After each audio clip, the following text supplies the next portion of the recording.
Good morning all, it's Tamara from Bells of the North Homestead, and as you can tell today is not exactly an overcast day. It's actually a bit orangey out, which tells us there are forest fires nearby.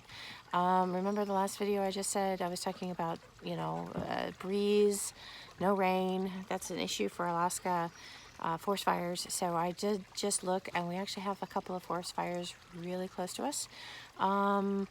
It's enough to make the skies look orange, but not enough to actually make it smell overly smoky yet. But yeah, sometimes it gets pretty nasty. So anyways, I wanted to take you on a walkthrough of the garden.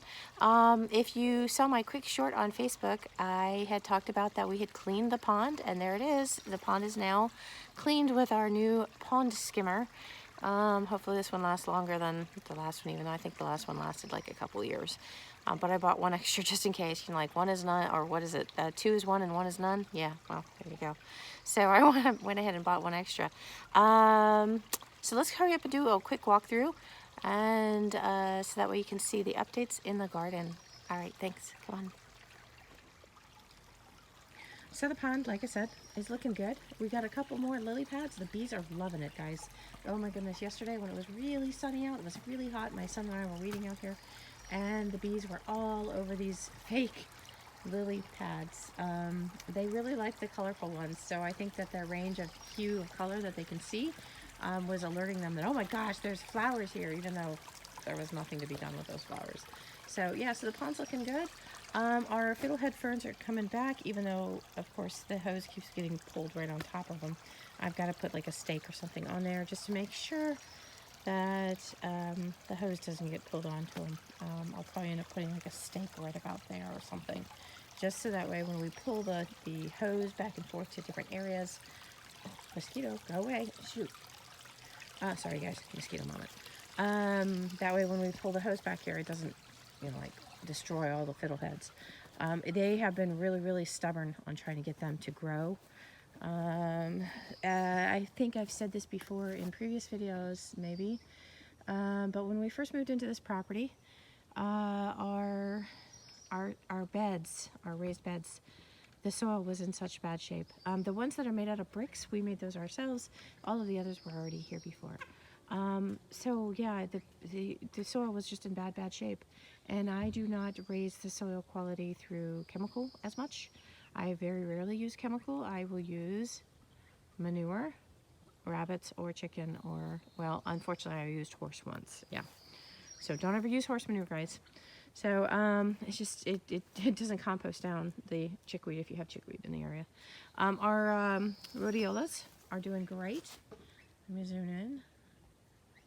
There's a rhodiola. You can kind of see one leaning up against that one and that one. So hopefully these guys keep getting stronger all summer long, and they'll keep growing bigger and bigger, and we can just let them go wild. Today I also need to collect rose petals because our roses are starting to bloom in the area. And since we don't spray on our immediate area, I feel safe on collecting at least ours in the area, because anything I make jelly-wise, I prefer to make sure that it does not have anything chemical on it. And I don't need anybody to be ingesting chemicals in their diet like that. So anyways, herb bed is doing good. My poppies are doing amazing. This year was my test to see, can I grow poppies. These ones were store-bought, but then I have a bunch of little babies coming in here. Last year I had them in my bed with my horseradish, and last year we had squash in there too. The winter squash didn't do so well just because it doesn't get hot enough in that exact area. Last year I had poppies in there, but the problem is that the poppies grow so tall like this, and I didn't have enough of the little garden stakes. So mosquitoes are out bad today. Sorry guys, if the camera shakes, that's why I'm swatting at mosquitoes. So yeah, last year I tried growing poppies in there, but the problem is they grow so tall, and I didn't have any more garden stakes or these little fasteners, these to keep them secured. And so they kept falling over, and then somebody kept mowing over them with the lawnmower. I'm not going to name names. You know who you are. So that's my medicinal herb bed. Things are starting to come up. but it's very, very slow, and I need to get through here and weed. I definitely have some chamomile coming back. That's chamomile right there. That's more chamomile. I'm going to be coming through here and harvesting soon. I've got mugwort, I've got some lavender, even my nasturtiums, little bits are coming up. Remember, we had a very, very, very late winter. So winter did not want to go away. It really didn't. And so we got a very late start on the garden, because if winter takes its time going away, then we can't plant, you know, there's still snow and ice everywhere. So, I mean, a month ago, I think it was, let's see, about a month ago, we still had a little bit of snow and ice on stuff. So, my culinary herb bed, we have, of course, oregano. Yeah, oregano. Sorry guys, I haven't had coffee yet. And this household runs on coffee. So sage, parsley, mint, chocolate mint, stevia, pineapple sage that I thought was dead, but guess what, guys? Little victories. It came back. Believe it or not, also, last year we had chives planted in this area, and they came right back. I can't believe it. One of these has a label on it, and the other one doesn't. I know that there's two labels here, but that other label doesn't belong there. Also, our borage is coming back, and there's more of it in the other bed too. This bed I've kind of weeded out a little bit, so you can kind of tell that there's less weeds here. Yesterday, my son and I spent a good portion of our morning weeding in our celery bed and our broccoli and cauliflower bed. That's all celery. And actually, what I really love to do with celery, as long as I get a really good harvest of mint this year, what I really love to do with celery is do a lacto-fermented mint celery. It is amazing on a chicken salad sandwich, guys. Oh my gosh, this is like, to put it into Emma Lagasse's words, it just throws that bam in there. It's amazing. So our cabbage, which we don't grow that often, but our cabbage bed, let's see, this was tatsoi and kale and Swiss chard. You know, I hate to say this, but I'm looking through this bed right now, and I can see a lot of chickweed, but I can't really see a whole lot of the things that we planted. Our Swiss chard, oddly enough, seems like it came up in bunches, like bunch. There's a bunch right there. You can see them coming up. That's grass. See, this bed needs to be weeded. So anyways, as you can tell, a lot of weeding, but this bed is looking good. You know, everything's been weeded. That's good. So anyways, and the turkeys are loving it. By the way, I'm going to get away from the garden for a second, because these guys were the benefactors yesterday of lots of greens, and they're so excited to see me this morning because they think I have more treats for them. They're super cute. My son brought a couple of them out yesterday. I was like, Mom, look, turkey. So we were giving them greens all yesterday. When we were weeding these beds. Sorry, again, guys, the mosquitoes are out and the camera's shaking. I'm not going to be very long on this video today, honestly, with the mosquitoes like they are. This is the first year that we did radishes like this, and this they need to be thinned massively, and they're going to probably be turned into microgreens. So I might contact our client to see if he wants them. So, or customer. We have two customers. One is our poultry share, and the other one is our veggie share. So anyways, yeah, so we have a lot of weeding to do, but all in all, the store-bought starts are looking great. Swiss chard is actually something I would typically start indoors. It's very, very easy to start seeds indoors for that. Same thing goes for kale, but this year we just did not have the room because we were really pushing on microgreens because it was the only thing we could deliver earlier in the year to our customer.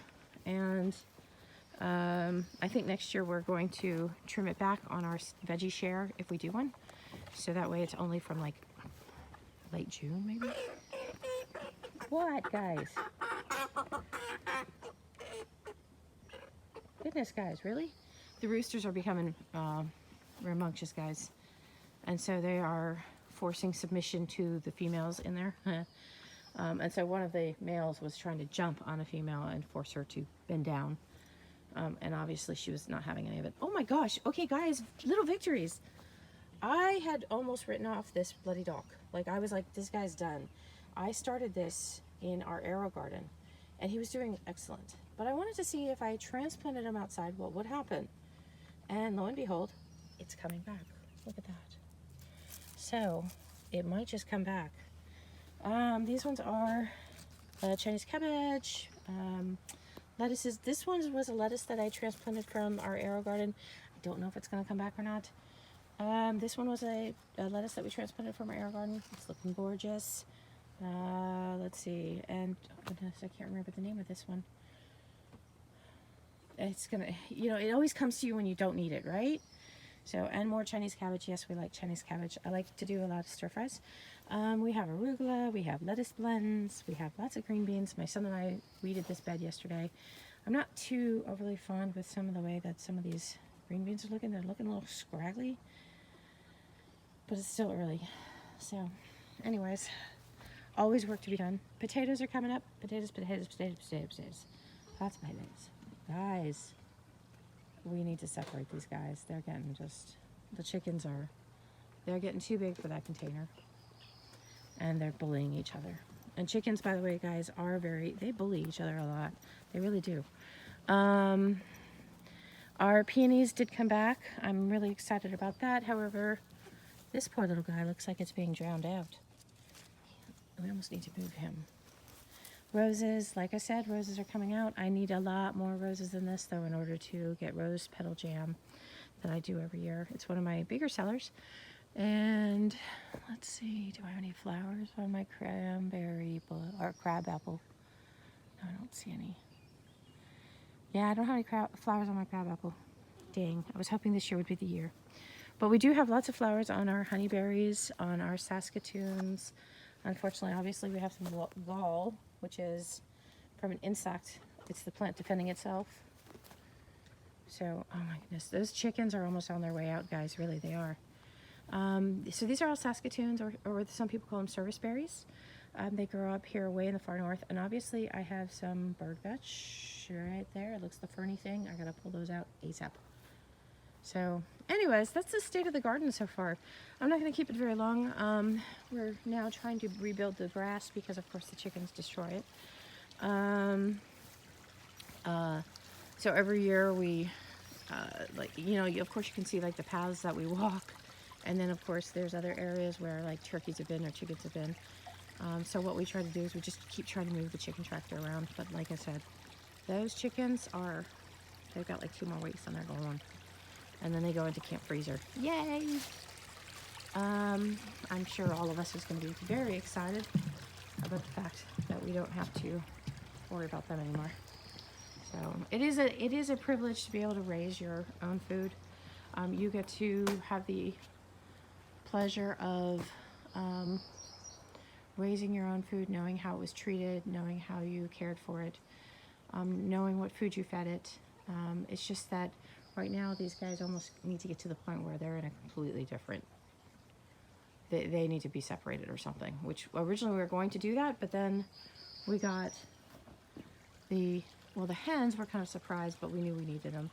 But then we had that sick bird, and the sick bird can no longer go in with the other birds because those birds will pick that one to death. So it meant that we ran out of space.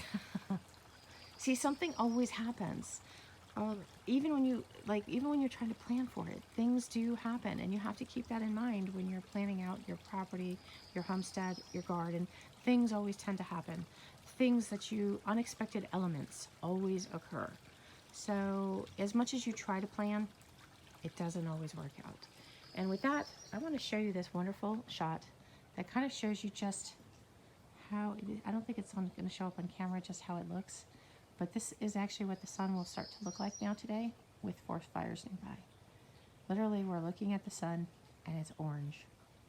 Is that not insane? As I was walking around every so often, I noticed it and I'm like, oh my gosh, yeah, it's definitely smoky out. Like I said, I can't smell it much, but yeah, it's smoky out, so. All right, all. With that being said, that's all I have for today. This is Tamara from Bells in the North Homestead, and I'm out.